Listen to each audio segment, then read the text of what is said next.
What is going on, guys? Nate Gould here. Today I'm going to talk about a question I've been getting quite a bit since I started making these videos, and it's why does in-game leading affect fragging, and if it happens to me. And the answer is, yeah, it does sometimes. And I'll give you first an example of what happened to me, and then I'll talk about kind of the mentality part of it. So we did like a mid to B spoke. That was kind of and I went out first. I'm not an entry fragger, obviously. I'm the in-game leader. And I went out, and as I'm swinging out, I'm looking at the radar because I'm trying to make sure that the tunnels guys and the people behind me are all moving at the same time. And I get opt because I can't, like right now I'm looking at my radar, I can't see this at all. So I wasn't focused on my crosshair when coming out because that's not my focus a lot when you're trying to call and you're trying to get a strat down. And so I die. I mean, I made the call where he was, but your entry fragger, when he comes out, it's a different mentality. So when I come out, I'm making sure everyone's moving the right way, right? As soon as the execute starts, my job is to make sure we're all doing the same thing. His job is to pre-fire everywhere and check all the angles with his buddy. So for him, he might have pre-fired this angle because his job is to expect someone here. So he could have pre-fired it, and he would have had his crosshair right here, and he maybe would have won this fight. Whereas he would have had a lot better chance than me, or at least doing damage. I didn't even get a bullet off. And that's kind of the issue. The issue with me is, which I think a lot of people can agree with, is that I'm paying too much attention to the radar, especially when we're scrimming, because I'm micromanaging a lot. Because I like to do all my micromanaging early, so that this way, or in scrims and in practice, so that this way when we're in a match, I don't have to do it, and it's quieter, because then we can hear, we can focus on our own game. You know, if it's like an important match and you're already a little nervous and you're trying to hold this angle and I'm just talking in your ear and you're like trying to listen and you're focusing on what I'm talking about because I'm micromanaging and they fly out, you might not react as fast. So when we're in the scrims, it's fine because I need to say these things. I need to make sure everyone's playing within the system right. But in a match, I need to make sure everyone's playing well. And they should know how to play in the system because of my micromanaging. So in practice, I'm barely focused on my crosshair. I'll just admit it. So in matches, I frag a little bit better than I do in scrims, but in scrims, it affects me a lot. A lot of times, I don't get a lot of kills, but I set up my better players to get kills. And then when I don't get a lot of kills, the issue I do have is that I try to do too much, whereas like maybe I will try to entry. I'll feel like my aim's not good, when really it's not my aim, it's my focus. So you're like, this is the mentality, right? You're like, my aim's not good, I had the least amount of kills, I'm not doing very well. I'll just run out first and make room for I'll make space so that my entry fraggers, the better players right now, can win the round. When really what you should be saying is, I need to make sure my entry fraggers do their job so that in the late rounds when it comes to the more intelligent players and post plant stuff like that, then that's where I shine, right? I'm a smarter player. I'm good at post plant situations. I'm good at late rounds. I need to make sure I live there, but you kind of get the snowball effect where you weren't focused, you got killed, you feel like you're playing like shit, then all of a sudden you start going out first, and then it just snowballs, right? You never even let yourself get into those late round situations because you feel like you need to have some kind of impact early to make sure you're not losing these rounds for your team. But really, your job is to use your brain. Your entry fragger's role, your first guy is to go out, try to get a kill, maybe die. Your second entry fragger's job is to trade it. Your lurker, your fourth man in is supposed to be a strong, consistent player for post plants, and your opera's your opera. We all know what opera does. He's supposed to be... Well, it depends what kind of opera you have. My opera is supposed to be getting picks, holding angles. He does a little bit of everything. I have a very dynamic setup for the op.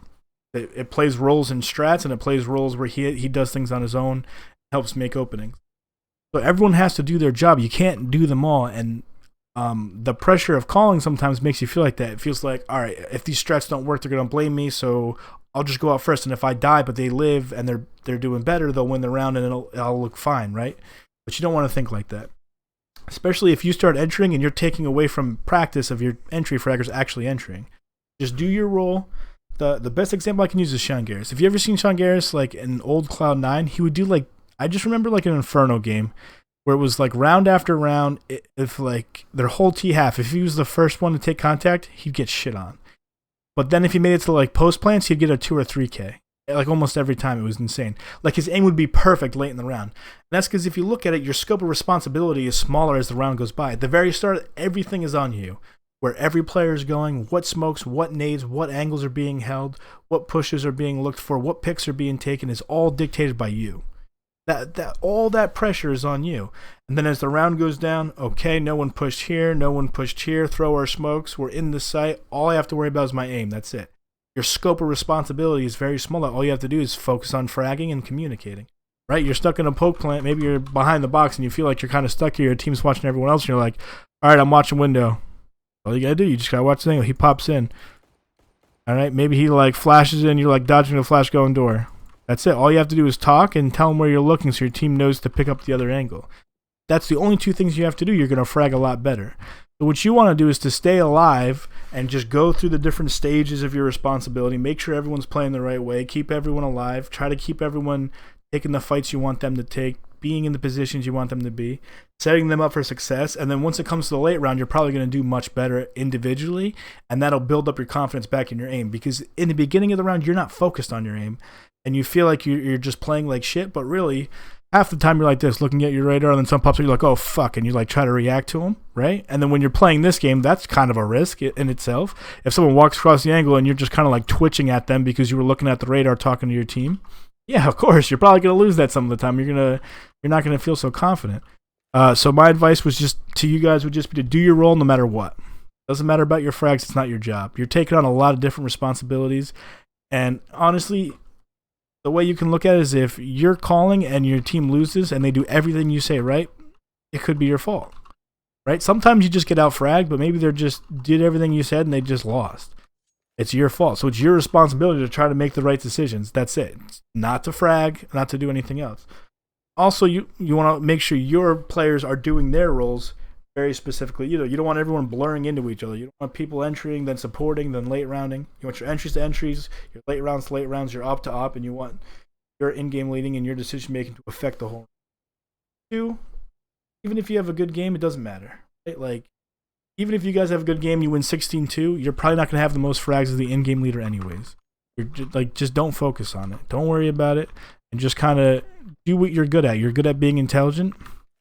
Be intelligent. In late round situations, you'll probably do a lot better. I hope this video helped. The question I've been getting a lot, so I figured I'd make a video about it. And just know that you're going to micromanage a lot in scrims, and try to do all the micromanaging you can in scrims so you can do the best you can in matches. That's pretty much it. I don't want to get too redundant. I hope this helped. Please like, comment, subscribe. Make sure you follow the social media. We'll be playing the Fall Classic tomorrow. Well, what's today's date?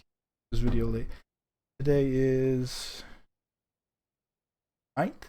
So December 10th at 12 p.m. Eastern is when the Fall Classic starts. So we'll be playing in that tomorrow.